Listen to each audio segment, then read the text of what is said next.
Hello students, welcome to another video lecture of biology class.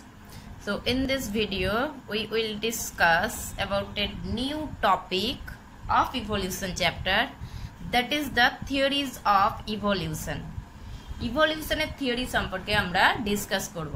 So আমরা আগের part যেটা evidence in favour of evolution already complete করে এসেছি, এরপর আমরা থিওরিজ অফ ইভলিউশন সম্পর্কে ডিসকাস করব। সো থিওরিজ অফ ইভলিউশনটা কি না, এর আগে আমরা কিন্তু theories of origin of life পড়েছিলাম। লাইফ কিভাবে অরিজিনেট হচ্ছে সে তার যে থিওরিগুলো ছিল সেগুলো সম্পর্কে ডিসকাস করেছিলাম, বাট এখন আমরা থিওরিজ অফ ইভলিউশন সম্পর্কে ডিসকাস করব। অ্যান্ড থিওরিজ অফ ইভলিউশনের মেন বক্তব্য যেটা, it mainly deals with how life changed after its origin, অর্থাৎ লাইফ অরিজিনেট হওয়ার পর কিভাবে লাইফ চেঞ্জ হচ্ছে এবং চেঞ্জ হয়ে মডার্ন লাইফ ফর্মগুলো এসেছে সেটা ডিসকাস করছে থিওরিজ অফ ইভলিউশনে, সেটা ডিসকাস করা হয়। সো অ্যাকচুয়ালি এটার মিনিং হচ্ছে যেটা, যে ইভলিউশন প্রসেসটার থিওরি, অর্থাৎ ইভলিউশন প্রসেস কিভাবে হচ্ছে, ইভলিউশন যে ঘটছে তার ফেভারে আমরা এভিডেন্স পড়লাম যে হ্যাঁ ইভলিউশন ঘটছে। অর্থাৎ মডার্ন ডে যে লাইফ ফর্মগুলো আমরা দেখছি সেগুলো প্রথম থেকে এরকম ছিল না, তাদের কিছু অ্যানসেস্টর ছিল, যেই অ্যানসেস্টরগুলো মডিফিকেশনের মাধ্যমে মডার্ন ডে লাইফ ফর্ম এসেছে। তার মানে ইভলিউশন ঘটেছে সেখানে। এবার ইভলিউশনটা অ্যাকচুয়াল ঘটে কিভাবে, তার প্রসেসটা কি, সেইটা ডিসকাস করে কে, থিওরিজ অফ ইভলিউশন।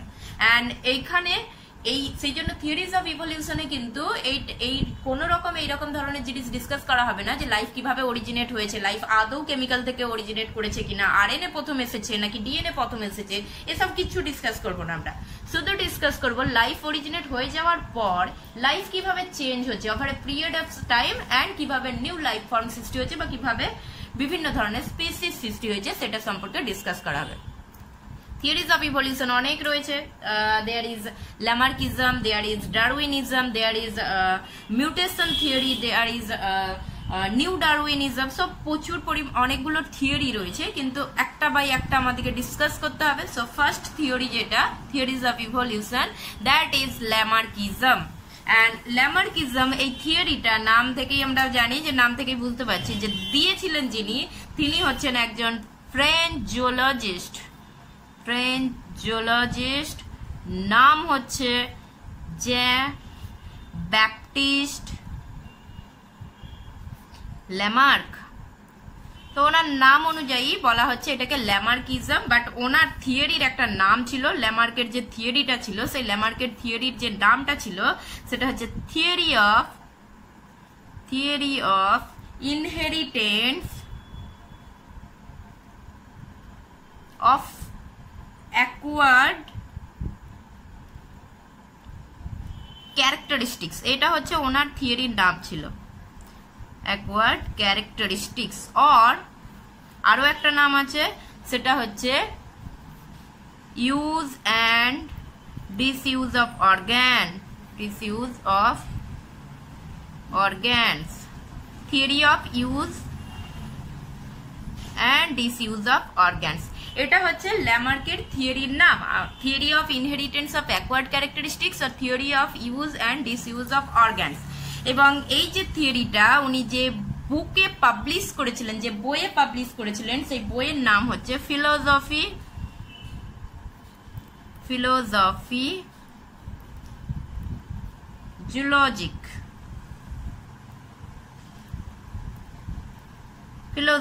জুলজিক। এই বুকে পাবলিশ করেছিলেন। বুকটা পাবলিশড হয়েছিল 1806 সালে এই বুকটা পাবলিশ করেছিল। এবং এটা মনে রাখতে হবে, Lamarckism it was the first theory, অর্থাৎ সবার প্রথম থিওরি অফ ইভলিউশন, অর্থাৎ ইভলিউশনের সর্বপ্রথম যে থিওরিটা এসেছিল সেটা কিন্তু ল্যামার্ক দিয়েছিলেন 1806 সালে। ল্যামার্ক দিয়েছিলেন, অ্যাকচুয়ালি 1801 সালে উনি দিয়েছিলেন থিওরিটা, এবং তারপর বই আকারে পাবলিশড হয়েছে 1806 সালে। সো এটাই হচ্ছে সর্বপ্রথম থিওরি ছিল, ইভলিউশনের সর্বপ্রথম থিওরি হচ্ছে এটাই ছিল। আচ্ছা, এই থিওরিতে এবার কি কি আসছে, কি কি পস্টিউলেটস আছে, অর্থাৎ বা এই থিওরির মেন বক্তব্য কি কি ছিল সেইগুলো সম্পর্কে আমাদেরকে জানতে হবে। তো এই থিওরির যেটা মেন বক্তব্য যেটা ছিল সেটা হচ্ছে, 1 নম্বর হচ্ছে new needs or desires। so new needs or desires বলতে কি বোঝাচ্ছে?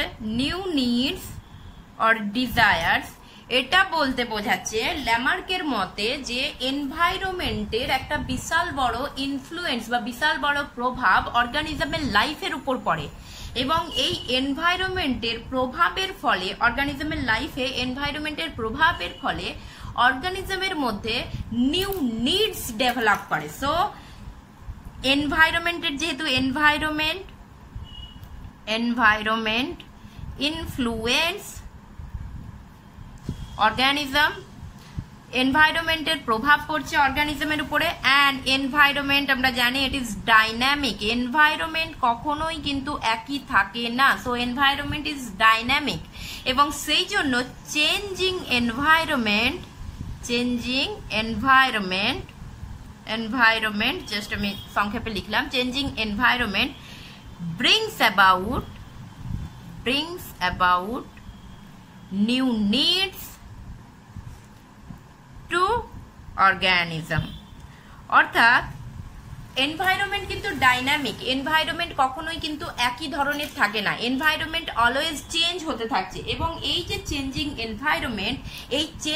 এনভায়রনমেন্ট অর্গানিজমের মধ্যে নতুন নতুন নিডের সৃষ্টি করে, নতুন নতুন চাহিদার ডেভেলপ ঘটায়।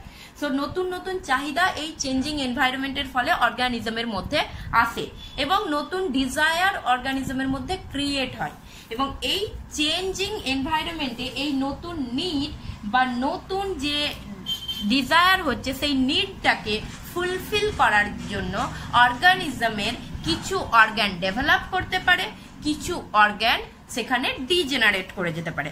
সো টু ফুলফিল, নেক্সট হচ্ছে two fulfil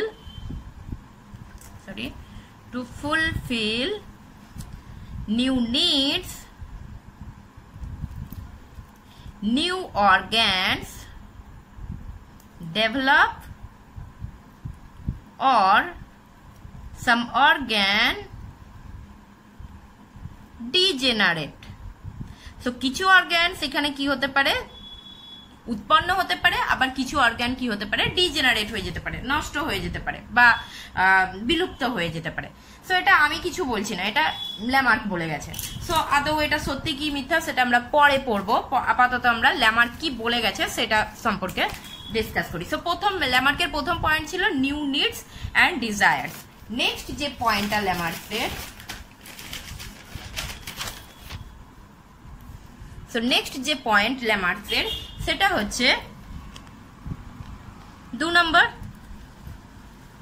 use and disuse of organs. অর্থাৎ যেটা আমরা বলে এলাম যে নিউ নিডসটাকে ফুলফিল করার জন্য অর্গানিজমের মধ্যে কিছু অর্গান ডেভেলপ করতে পারে, এবং এই অর্গানটা কিভাবে ডেভেলপ করবে না, সিম্পলি কোনো একটা অর্গানের যদি কনস্ট্যান্ট ইউজ হয়, অর্থাৎ বেশি যদি ইউজ হয়, constant use of an organ develop বা constant use of an organ makes that organ more developed। অর্থাৎ কোনো একটা অর্গান যদি বারবার ধরে ইউজ করা হয়, বেশি ইউজ করা হয়, তাহলে সেই অর্গানটা কিন্তু বেশি ডেভেলপড হয়ে যাবে। আর যে অর্গানটা কম ইউজ হবে, সো লেস ইউজ, সেটা হচ্ছে রুডিমেন্টারি স্ট্রাকচার, বা যেটাকে অ্যাকচুয়ালি আমরা ডিজেনারেট বলছি। সো রুডিমেন্টারি স্ট্রাকচারে পরিণত হবে। অর্থাৎ কোনো একটা অর্গানকে যদি কম ইউজ করা হয় তাহলে সেটা আস্তে আস্তে সেটা বিলুপ্ত হতে পারে, বা সে তার স্ট্রাকচারটা লেস ডেভেলপ হচ্ছে, আর যেই অর্গানটাকে বেশি ইউজ করা হচ্ছে সেই অর্গানটা বেশি ডেভেলপড হবে, বেটার হবে, বারবার ধরে ইউজ করার ফলে সেটা বেটার হবে। তার মানে use and disuse of organs mean simply হচ্ছে ইউজ ইট, মানে এটার বক্তব্য হচ্ছে এটা use it or lose it, কোনো একটা অর্গানকে আইদার ইউজ করো তাহলে থাকবে, আর না হলে সেটা কিন্তু নষ্ট হয়ে যাবে। তো সেকেন্ড পয়েন্ট ছিল এটা, use and disuse of organ. Third point, inheritance of acquired characteristics। So third যে পয়েন্টটা ছিল সেটা হচ্ছে ইনহেরিটেন্স অফ অ্যাকোয়ার্ড ক্যারেক্টারিস্টিক্স। আর ইনহেরিটেন্স অফ অ্যাকোয়ার্ড ক্যারেক্টারিস্টিক কি না, এখানে ল্যামার্ক বলছেন যে একটা অর্গানিজম তার লাইফ টাইমে যা যা ক্যারেক্টার অ্যাকোয়ার্ড করে, অর্জিত করে, সেই সমস্ত ক্যারেক্টার তার নেক্সট জেনারেশনে ট্রান্সমিট করবে। অর্থাৎ whatever the characters acquired by an organism in its life time is passed on to next generation. So whatever the characteristics acquired by an organism is passed on to next generation। অর্থাৎ একটা organism তার new need complete করার জন্য যা যা characteristics তার life টাইমে acquire করবে, অর্জিত করবে, যেভাবেই অর্জন করুক না কেন, সমস্ত ক্যারেক্টার কোথায় যাবে? নেক্সট জেনারেশন, মানে সেই অর্গানিজম থেকে তার অফস্প্রিং এর মধ্যে যাবে, তাদের সেই অফস্প্রিং গুলো থেকে তাদের অফস্প্রিং এর মধ্যে যাবে। সো এইভাবে পাসড অন হতে থাকবে। অ্যান্ড নেক্সট যেই বক্তব্যটা ছিল, that is speciation. So speciation মানে formation of species. And formation of species কিভাবে হচ্ছে না, অ্যাকুমুলেশন অফ নিউ ক্যারেক্টার্স,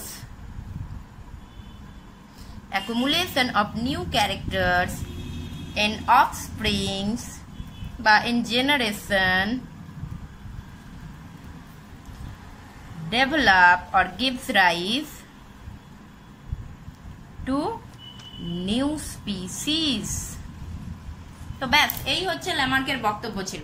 অর্থাৎ আমি আবার একবার রিপিট করছি, ল্যামার্কের মতে হচ্ছে যে অর্গানিজম, সেটা আইদার প্ল্যান্ট হোক বা অ্যানিম্যাল হোক, সবার উপরে এনভায়রনমেন্টের একটা বিশাল বড় প্রভাব রয়েছে। এবং এনভায়রনমেন্ট কখনোই ফিক্সড কন্ডিশনে থাকে না, এনভায়রনমেন্ট অলওয়েজ চেঞ্জ হতে থাকে। এবং এই চেঞ্জিং এনভায়রনমেন্টের জন্য সেখানে অর্গানিজমের মধ্যে কিছু নিড দেখা যায়, কিছু চাহিদা ক্রিয়েট হয়, বা অর্গানিজমের নিজেরও কিছু ডিজায়ার, নিজেরও কিছু ইচ্ছা জাগে, কোনো একটা এনভায়রনমেন্টে থাকার জন্য নিজেরও কিছু ইচ্ছা জাগছে। এবং এই নিড বা এই ডিজায়ারকে ফুলফিল করার জন্য অর্গানিজমের মধ্যে কি হচ্ছে, কিছু নিউ অর্গান ডেভেলপ করছে। কিভাবে ডেভেলপ করছে না, অর্গানিজমের মধ্যে এই নিউ অর্গান ডেভেলপ করার জন্য organism automatically new organ develop করতে পারে, আর অর্গানিজমের মধ্যে কোনো একটা অর্গান প্রেজেন্ট রয়েছে, সেই অর্গানটার বারবার ইউজ করার ফলে, বেশি ইউজ করার পরে সেই অর্গানটা মোর অ্যান্ড মোর ডেভেলপড হচ্ছে। এবং যেই অর্গানটাকে ইউজ করা হচ্ছে না, সেই অর্গানটা আলটিমেটলি ডিজেনারেট করে যাচ্ছে, নষ্ট হয়ে যাচ্ছে, বা ক্ষয়প্রাপ্ত অবস্থায় থাকছে, রুডিমেন্টারি স্ট্রাকচারে পরিণত হচ্ছে। এবং এই যে নিডগুলোকে ফুলফিল করার জন্য অর্গানিজমের মধ্যে যা কিছু ক্যারেক্টার্স দেখা যাচ্ছে, যা কিছু ক্যারেক্টার্স অর্গানিজম তার লাইফ টাইমে অ্যাকোয়ার করছে, অর্জিত করছে, সমস্ত ক্যারেক্টার্স তার অফস্প্রিং এর মধ্যে যাচ্ছে। এবং এই অফস্প্রিং গুলো থেকে তাদের অফস্প্রিং এর মধ্যে যাবে, মানে বারবার ধরে জেনারেশনে পাস্ট হতে থাকবে, ইনহেরিট হতে থাকবে। এবং এইভাবে ইনহেরিট হওয়ার ফলে সমস্ত ক্যারেক্টার একত্রিত হয়ে একটা ভ্যারিয়েশন সৃষ্টি হচ্ছে, এবং আলটিমেটলি স্পেসিয়েশন সৃষ্টি হচ্ছে, একটা স্পিসিস কমপ্লিটলি একটা নিউ স্পিসিস ফরমেশন হচ্ছে। সো এখানে এটা হচ্ছে টোটাল ল্যামার্কের বক্তব্য। এবং এই বক্তব্য ল্যামার্কের এই যে থিওরিটা, এই ইভলিউশনটাকে প্রুভ করার জন্য উনি কিছু এক্সাম্পলও দিয়ে গেছেন। তো এক্সাম্পলগুলো কি কি না, ফার্স্ট যে এক্সাম্পলটা ছিল সেটা হচ্ছে লং নেক অফ জিরাফ। অর্থাৎ ল্যামার্ক তার এই যে এই থিওরি দিয়ে জিরাফের ডেভেলপমেন্ট বা জিরাফের যে ইভলিউশন সেটাকে ব্যাখ্যা করেছেন। কিভাবে ব্যাখ্যা করেছেন উনি না, এখানে উনি যেটা বলেছিলেন যে জিরাফের যে অ্যানসেস্টর ছিল, সেই অ্যানসেস্টর হচ্ছে শর্ট নেক অ্যান্ড লেগ। অর্থাৎ জিরাফের যে অ্যানসেস্টর, সেই অ্যানসেস্টরের যে গ্রীবাটা, নেক যেটা, নেক এবং লেগস দুটোই শর্ট ছিল। এবং এরা মেনলি ফিড করতো কি, feed on grasses and herbs, অর্থাৎ যে সমস্ত গ্রাউন্ডে মাটিতে যে সমস্ত ঘাস বা যে সমস্ত হার্ব জাতীয় উদ্ভিদ ছিল সেইগুলোকে ফিড করত। এবার এক সময় কি হচ্ছে, এক সময় এই হার্ব এবং গ্রাসের ক্রাইসিস দেখা যাচ্ছে। সো ক্রাইসিস ক্রিয়েট হচ্ছে, যে কোনো ভাবে হতে পারে যে সেখানে আরো অনেক হার্বিভোর প্রেজেন্ট হয়ে গেছে, সবাই মিলে যেহেতু অর্গানিজমের সংখ্যা বাড়ছে তাহলে অবভিয়াসলি রিসোর্স কমবে, তাদের মধ্যে কম্পিটিশন দেখা যাবে। সো একটা গ্রাসের একটা ক্রাইসিস দেখা যাচ্ছে। সো এই ক্রাইসিসের জন্য তখন তাদের কি করতে হচ্ছে না, তখন তাদের ট্রির মধ্যে যে বড় বড় যে বৃক্ষ জাতীয় উদ্ভিদ ছিল সে বৃক্ষ জাতীয় উদ্ভিদের পাতাগুলো ফিড করতে হচ্ছে। So feed on leaves of big tree, বড় গাছের যে পাতা সেগুলোকে ফিড করতে হবে। সার্ভাইভ করতে গেলে কিছু খেতে হবে এবং তাকে অল্টারনেটিভ কিছু সোর্স তাকে করতে হবে। সো সার্ভাইভ করতে গেলে তখন তাকে গ্রাস বাদ দিয়ে অল্টারনেটিভ ফুড সোর্স হিসেবে তাকে কি করতে হচ্ছে, ট্রি থেকে ফিড করতে হচ্ছে, ট্রি লিভ ফিডস করতে হচ্ছে। এবং এই ট্রি লিভ ফিড করতে গেলে তাকে কি করছে, যেহেতু শর্ট নেক তাহলে নেকটাকে কি করতে হবে, তাকে স্ট্রেচ করতে হবে। So neck is stretched. So fulfil করার জন্য এখানে নিড দেখা যাচ্ছে। নিডটা কি না, এনভায়রনমেন্ট চেঞ্জ হচ্ছে, যেখানে প্লেন্টি অফ গ্রাসেস ছিল সে প্লেন্টি অফ গ্রাসেস এর ক্রাইসিস দেখা যাচ্ছে। সো এনভায়রনমেন্ট যখন চেঞ্জ হচ্ছে, এই চেঞ্জিং এনভায়রনমেন্টে তাদের একটা নিডস দেখা যাচ্ছে। সেই নিডসটা কি, সেই নিডসটা হচ্ছে যে এবার তাকে অল্টারনেটিভ ফুড সোর্স খুঁজতে হচ্ছে এবং সেটা হচ্ছে ট্রির যে লিফ সেগুলোকে খুঁজতে হচ্ছে। এবং এই ট্রির লিফ খাওয়ার জন্য যেহেতু এদের নেকটা শর্ট ছিল এবং লেগটা শর্ট ছিল, তাহলে এদিকে আলটিমেটলি কি করতে হচ্ছে, লেগটাকেও স্ট্রেচ করতে হচ্ছে এবং নেকটাকেও কি করতে হচ্ছে, স্ট্রেচ করতে হচ্ছে। এবং নেক স্ট্রেচ করার জন্য, নেকের বেশি ইউজ হওয়ার জন্য ওই অর্গানিজমের মধ্যে নেকটা একটু কি হয়ে যাচ্ছে, লং নেক হচ্ছে। এরপর এই অর্গানিজমটা যখন রিপ্রোডাকশন করছে তখন যে নিউ অফস্প্রিংটা তৈরি হচ্ছে সেই অফস্প্রিংটার কি হচ্ছে, ওই ট্রান্সমিট হয়েছে, ক্যারেক্টারটা ট্রান্সমিট হয়েছে, অর্থাৎ লং নেক এই ক্যারেক্টারটা ট্রান্সমিট হয়ে যে অফস্প্রিংটা তৈরি হলো সেই অফস্প্রিং এরও লং নেক হবে, অর্থাৎ একটু যে গ্রীবাটা সেটা একটু লং হবে। এবং সেই অফস্প্রিং আবার তার নিজের লাইফ টাইমে আবার হচ্ছে নিজের লাইফ টাইমে আবার হচ্ছে ফুড সোর্স কালেক্ট করতে চাইবে। সো সেখানে আগেন হচ্ছে স্ট্রেচ হবে এবং আগেন লং হবে। সো এইভাবে বারবার ধরে ক্যারেক্টার একটা জেনারেশন থেকে অপর জেনারেশনের মধ্যে ট্রান্সমিট হওয়ার জন্য আলটিমেটলি একটা লং নেক জিরাফের ইভলভ হয়েছে। ইভলভ, লং নেক জিরাফ ইভলভ। সো এটা হচ্ছে একটা এক্সাম্পল। 2 নম্বর হচ্ছে waved feeds of aquatic birds, অর্থাৎ যেগুলো অ্যাকোয়াটিক বার্ডস, মেনলি কারা অ্যাকোয়াটিক বার্ডস বলতে ডাক, হাঁসের ক্ষেত্রে আমরা কি দেখতে পাই। সো এখানে যেটা ল্যামার্ক যেটা এক্সপ্লেন করছেন যে হাঁস বা ডাক এরা অ্যাকোয়াটিক বার্ড, এদের ক্ষেত্রে একটা ডিজায়ার দেখা গেল যে ফুড সোর্স কালেক্ট করার জন্য এরা কি করছে, এরা ওয়াটারের মধ্যে যাচ্ছে। অর্থাৎ প্রথম এদের অ্যানসেস্টার যেটা ছিল সেটা হেনের মতো ছিল, অর্থাৎ যে মুরগির মতো ছিল, এবং তাদের মধ্যে একটা নিউ ডিজায়ার ক্রিয়েট হলো যে জলের মধ্যে গিয়ে ফুড সোর্স কালেক্ট করার জন্য। এবং যখনই জলের মধ্যে দিয়ে যাচ্ছে, গিয়ে জলেতে সাঁতার কাটার জন্য তাদের যে পায়ের যে লিম্ব যেটা দেখা যাচ্ছে, পা যেটা দেখা যাচ্ছে, সেই পায়ের আঙুলগুলোর মধ্যে, ডিজিটগুলোর মধ্যে একটা চামড়া যুক্ত থাকে, যেটাকে লিপ্তপড বা ওয়েভড ফিট বলছি। সো এইরকম ধরনের পা সৃষ্টি হচ্ছে কিসের জন্য না, যাতে সাঁতার কাটতে পারে। সো অবভিয়াসলি এদের নিউ ডিজায়ার হয়েছে এবং নিউ ডিজায়ারের জন্য, নিউ নিডের জন্য এদের নিউ অর্গান ডেভেলপ করেছে। নেক্সট হচ্ছে loss of vision in cave dwellers. যারা গুহাতে থাকে তাদের ক্ষেত্রে কি হচ্ছে, গুহার মধ্যে কি হয়, গুহার মধ্যে কোনো লাইট প্রবেশ করে না এবং বারবার তারা ডার্কে থাকার জন্য তাদের ভিশনটা আলটিমেটলি কি হয়ে যায়, লস হয়ে যায় এবং তারা ব্লাইন্ড হয়ে যায়। Loss of limbs in snakes, snakes এর ক্ষেত্রে যেটা হচ্ছে, স্নেকস নর্মালি একটা স্নেকস এর অ্যানসেস্টার হিসাবে বলা যায়। স্নেকস এর অ্যানসেস্টার কে ছিল লিজার্ড মতো এক ধরনের অর্গানিজম স্নেকস এর অ্যানসেস্টার ছিল।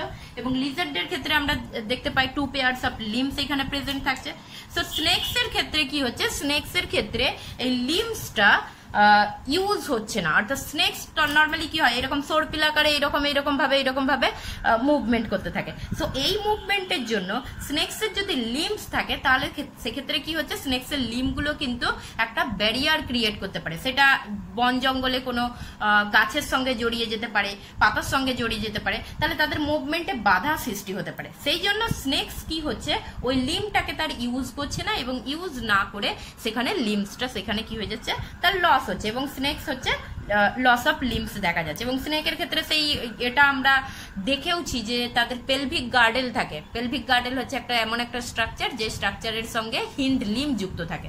সো যে পাইথনের ক্ষেত্রে আমরা পেলভিক গার্ডেল দেখতে পাই এবং রুডিমেন্টারি হিন্ড লিম্ব সেখানে দেখা যায়, তার মানে আগে তাদের পূর্বপুরুষের ছিল, এখন নেই। সো এই এক্সাম্পলগুলো ল্যামার্ক দিয়ে গেছেন, যে এই এক্সাম্পলগুলো দিয়ে উনি ওনার থিওরি, প্রত্যেকটা থিওরির যে বক্তব্য ছিল সেটাকে উনি এক্সপ্লেন করে গেছেন, যে এনভায়রনমেন্টে নিউ নিড ডেভেলপ হচ্ছে, নিউ নিড ডেভেলপ হওয়ার জন্য নিউ অর্গান ডেভেলপ হচ্ছে, এবং সেই ক্যারেক্টারগুলো পাস অন হচ্ছে অর্গানিজমের অফস্প্রিং এর মধ্যে, এবং আলটিমেটলি একটা নতুন স্পিসিস তৈরি হচ্ছে। আচ্ছা, এবার আসছি ক্রিটিসিজম, অর্থাৎ এই বক্তব্যের কতটা ঠিক ছিল আর কতটা ঠিক ছিল না। সো ফার্স্ট যেটা উনি বলেছিলেন যে এনভায়রনমেন্ট ইনফ্লুয়েন্স করে অর্গানিজমের লাইফকে, এটা একদম ঠিক কথা। অর্থাৎ এখনো আমরা দেখতে পাই এনভায়রনমেন্ট কিন্তু অর্গানিজমের লাইফের উপর একটা প্রভাব বিস্তার করে। সো এনভায়রনমেন্টাল যে ফ্যাক্টরগুলো আছে, সেটা টেম্পারেচার, সেটা ফটো পিরিয়ড, সেটা ময়েশ্চার, সো এইগুলো অর্গানিজমের লাইফের উপর একটা ইনফ্লুয়েন্স ক্রিয়েট করে, এবং এই ইনফ্লুয়েন্সের জন্য অর্গানিজমের মধ্যে নিউ নিড ক্রিয়েট হয়। এটাও একটা একদম কমপ্লিটলি ওনার ঠিকঠাক বক্তব্য। সো দুটো, প্রথম যে ওনার বক্তব্যটা ছিল নিউ নিডের বক্তব্য, সেটা সবাই মোটামুটি অ্যাকসেপ্ট করছে। 2 নম্বর যেটা use and disuse of organs, অর্থাৎ নিউ নিডকে ফুলফিল করার জন্য অর্গানিজম ইউজ করছে, যে অর্গানটা বারবার ইউজ করছে সেই অর্গানটা ডেভেলপ হবে, এবং যেই অর্গানটা বারবার মানে ইউজ হচ্ছে না সেটা আলটিমেটলি রুডিমেন্টারি স্ট্রাকচারে পরিণত হবে। এটা কিন্তু সব ক্ষেত্রে প্রযোজ্য নয়। অর্থাৎ যদি হতো, এটা যদি সব ক্ষেত্রে, কিছু কিছু ক্ষেত্রে দেখতে পাই আমরা, হ্যাঁ, একটা অর্গানকে বারবার ধরে যদি ইউজ করা হয় তাহলে সেটা হচ্ছে ডেভেলপড হতে পারে। কিছু ক্ষেত্রে দেখা গেলেও সব ক্ষেত্রে কিন্তু এটা কিন্তু পসিবল হয় না, বা সব ক্ষেত্রে এটা কিন্তু একদম ঘটছে এরকম দেখা যায় না। যেমন যদি সেটাই হতো তাহলে এখানে জিরাফের ক্ষেত্রেই আমরা বলতে পারি, জিরাফ ঠিক আছে গাছের পাতা খাওয়ার জন্য নেকটাকে স্ট্রেচ করলো এবং তার জন্য তার লং নেক ক্রিয়েট হলো, তাহলে ওই সময় তো ওখানে আরো অনেক হার্বিভোর প্রেজেন্ট ছিল, তাহলে তাদেরও তো প্রয়োজন ছিল। গ্রাস যদি শুকিয়ে যায় বা গ্রাস যদি না থাকে তাহলে তাদেরও তো গাছের পাতা খাওয়ার প্রয়োজন ছিল, এবং তারাও তো তাহলে নেকটাকে স্ট্রেচ করতে পারতো, এবং তারাও তো আলটিমেটলি এইরকম লং নেক টাইপের একটা অর্গানিজমে পরিণত হতে পারতো, বাট সেটা কিন্তু হয় না। অর্থাৎ তাহলে আমরা এরকম যেগুলো শর্ট নেক যে অ্যানিমেল গুলো রয়েছে সেগুলো আমরা দেখতে পেতাম না। গরু ছাগল যে শর্ট নেক যে অ্যানিমাল যারা হার্বিভোর, সেগুলো আমরা দেখতে পেতাম না। তো সব জায়গায় এই জিনিসগুলি পসিবল হচ্ছে না। 2 নম্বর হচ্ছে আমাদের ক্ষেত্রে সব থেকে বেশি ইউজ আমরা কি করি, ভিজন। আমাদের যে চোখটা আমরা অনেক বেশি ইউজ করি, তাহলে কি চোখের সাইজ বেড়ে যাচ্ছে? আমাদের চোখের সাইজ তো বাড়ছেও না, উপরন্ত চোখ ডেভেলপও হচ্ছে না। আবার বেশি এরকম অনেক সময় দেখা যায় যে চোখ খুব বেশি ইউজ করলে, খুব বেশি টিভি দেখলে, খুব বেশি বই পড়লে, খুব বেশি ল্যাপটপ ইউজ করলে তাহলে চোখের ভিজন পাওয়ারটাও কিন্তু কমতে থাকে। তাহলে ইউজ করছি অথচ কিন্তু সেটা ডেভেলপড হচ্ছে না। একইভাবে আমরা কথা বলছি, অনবরত কথা বলে যাচ্ছি, সো অনবরত কথা বললে আমাদের টাং কি ডেভেলপ হচ্ছে নাকি টাং ইনক্রিজ হয়ে যাচ্ছে, সাইজে ইনক্রিজ হয়ে বেরিয়ে আসছে? সেটাও কিন্তু ঘটছে না। তাহলে কিছু কিছু ক্ষেত্রে অর্গানের ইউজের ফলে অর্গান ডেভেলপ হতে পারে, কিন্তু সব ক্ষেত্রে সেটা পসিবল নাই। তাহলে ইউজ অ্যান্ড ডিসইউজটা পার্সিয়ালি অ্যাকসেপ্টেড, এই যে কথাটা বলেছিলেন উনি, সেটা পার্সিয়ালি অ্যাকসেপ্ট করা যায়। নেক্সট যেটা বলেছিলেন উনি সেটা হচ্ছে ইনহেরিটেন্স অফ অ্যাকোয়ার্ড ক্যারেক্টার। ব্যাস এইখানে গিয়ে ল্যামার্কের ব্যান্ড বেজে গেছে। সো এইখানেই ল্যামার্ক টোটালি ফেল। অর্থাৎ এই যে উনি কথাটা বলেছেন এটা টোটালটাই এইটার জন্যই ল্যামার্কিজম ক্রিটিসাইজড হয়ে গেছে। অর্থাৎ একটা অর্গানিজম তার লাইফ টাইমে যা ক্যারেক্টার অ্যাকোয়ার করছে সমস্ত কিছু সেটা পাস হবে তার নেক্সট জেনারেশনে, এটা কিন্তু হয় না। যদি তাই হয় তাহলে আমরা যা কিছু ক্যারেক্টার আমাদের নিজেদের লাইফ টাইমে অ্যাকোয়ার্ড করি সেটা অর্গানিজমের আমাদের অফস্প্রিং এর মধ্যে পাস হবে না। যেমন একটা এক্সাম্পল বলি, আমরা কিছু কিছু মানুষ থাকে যারা গোটা বডিতে ট্যাটু করে, তাহলে সেই অর্গানিজম যখন রিপ্রোডিউস করবে, তার যখন অফস্প্রিং প্রডিউস হবে, তার কিন্তু নর্মাল স্কিন হবে, তার বডিতে কিন্তু কোনো ট্যাটু থাকবে না। যেটা নোজ, যেটা ইন্ডিয়ান কালচারে যেটা রয়েছে, মেয়েদের ক্ষেত্রে কি হয়, কান এবং হচ্ছে নাক ফোড়ার একটা ব্যবস্থা থাকে এবং তারপরে সেখানে গয়না ইউজ করা হয়। সো কোনো একটা মহিলা যার কান এবং নাক ফোড়া রয়েছে, এখন তো আরো অনেক কিছু ভুরু ফোড়া হচ্ছে, অনেক কিছুই আছে, যাই হোক, সো কোনো একটা মহিলা যে নোজ পিয়ার্স করছে বা ইয়ার পিয়ার্স করছে, তার যখন চাইল্ড হচ্ছে, তার চাইল্ড কিন্তু নর্মাল নোজ আর নর্মাল আই নিয়েই কিন্তু জন্মাচ্ছে। সো এখানেও কিন্তু ক্যারেক্টারের কিন্তু পাস অন হচ্ছে না। সো এইরকম ধরনের অনেক আমরা এক্সাম্পল দিতে পারি যেখানে লাইফ টাইমে যা কিছু ক্যারেক্টার অ্যাকোয়ার্ড হয় সেটা কিন্তু পাসড অন হয় না। সো এইটা সর্বপ্রথম, এই ক্রিটিসিজমটা সর্বপ্রথম, অর্থাৎ ল্যামার্কের সব থেকে বড় ক্রিটিক্স বা সব থেকে বড় অপোজার যিনি ছিলেন তিনি হচ্ছেন অগাস্ট বা এ ওয়াইজম্যান। সো এই সায়েন্টিস্ট প্রুভ করেছিলেন যে ল্যামার্কিজমের এই যে বক্তব্যটা, অর্থাৎ ইনহেরিটেন্স অফ অ্যাকোয়ার্ড ক্যারেক্টার, এটা যে পুরোপুরি রং একটা স্টেটমেন্ট, সেটা উনি একটা এক্সপেরিমেন্ট দ্বারা প্রুভ করেছিলেন। এক্সপেরিমেন্টটা কি না, উনি একটা মেল র্যাট নিয়েছিলেন এবং একটা ফিমেল র্যাট নিয়েছেন। বোথের ক্ষেত্রে কি করছেন, টেল কাট দুজনেরই, এখানটায় আমি লিখলাম, বাট দুজনেরই ক্ষেত্রে মেল র্যাট এবং হচ্ছে ফিমেল র্যাটের টেল লেজ যেটা ছিল সেটাকে কাট করে দিলেন এবং এদের মধ্যে মেটিং ঘটানোর পর এদের যে অফস্প্রিং তৈরি হলো সেই অফস্প্রিং গুলোর মধ্যে দেখা যাচ্ছে উইথ টেল। একইভাবে এই অফস্প্রিং গুলোরও লেজ কাট করা হলো এবং টেলটাকে কাট করার পর এদের মধ্যে মেটিং ঘটানো হলো এবং আগেন যে অফস্প্রিং তৈরি হলো তাদের ক্ষেত্রেও দেখা যাচ্ছে উইথ টেল প্রডিউস হচ্ছে এবং তাদের ক্ষেত্রেও উনি লেজটা কাট করছে। সো এইভাবে উনি প্রায় 20টা জেনারেশন করে করে গেছেন, অর্থাৎ যা অফস্প্রিং তৈরি হচ্ছে সবার লেজ কেটে দিচ্ছে, তাদেরকে আবার একসঙ্গে রেখে দিচ্ছে, তাদের মধ্যে মেট করাচ্ছে, তাদের যে অফস্প্রিং হচ্ছে তাদের মধ্যে আবার মেট করানো হচ্ছে লেজ কেটে। সো এইভাবে 20 জেনারেশন চালানোর পরেও কিন্তু উনি একটা এমন ইঁদুর পাননি যার মধ্যে লেজ নেই, অর্থাৎ উইদাউট টেল প্রডিউস হয়েছে, এরকম একটাও উনি অফস্প্রিং কিন্তু র্যাট কিন্তু পাননি। সো এখান থেকে উনি যেটা বলছেন, সমস্ত ক্যারেক্টারসই কিন্তু পাস অন হচ্ছে না। তো শুধুমাত্র সেই ক্যারেক্টারগুলোই পাস হবে যেইগুলো জার্ম প্লাজমে প্রেজেন্ট থাকবে এবং ওনার যে এই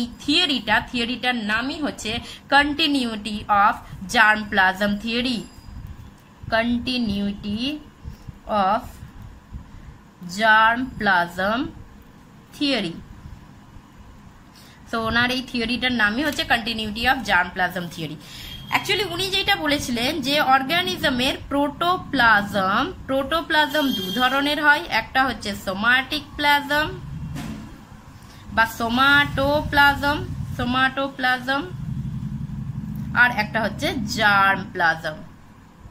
কাকে বলবো না, সোম্যাটিক সেলে যেই প্রোটোপ্লাজম থাকে সেইটাকে বলা হয় সোম্যাটোপ্লাজম, আর জার্ম সেলে বা জার্মিনাল সেলে যে প্রোটোপ্লাজম থাকে সেটা হচ্ছে germ plasm. Germ sell means যেগুলো হচ্ছে গোনাডের মধ্যে যে প্রাইমারি সেক্স অর্গানে যে সেল রয়েছে সেগুলো হচ্ছে জার্ম প্লাজম।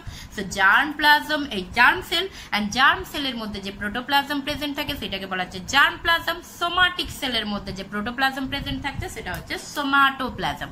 অর্থাৎ অর্গানিজমের জার্ম প্লাজমে যে ভ্যারিয়েশন আসে সেই ভ্যারিয়েশনটাই শুধুমাত্র নেক্সট জেনারেশনে ট্রান্সফার হয় বা ট্রান্সমিট হয়।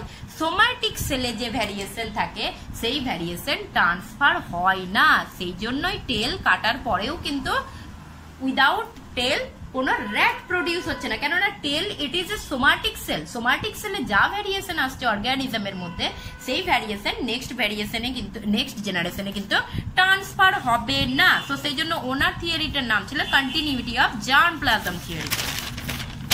নেক্সট আরো যেটা আমরা বললাম, আরো যে ক্রিটিসিজম গুলো ছিল, বোরিং অফ পিনা অ্যান্ড নোজ নেভার ইনহেরিটেড, অর্থাৎ যে কান এবং নাক ফোড়া এটা কখনোই ইনহেরিট হয় না।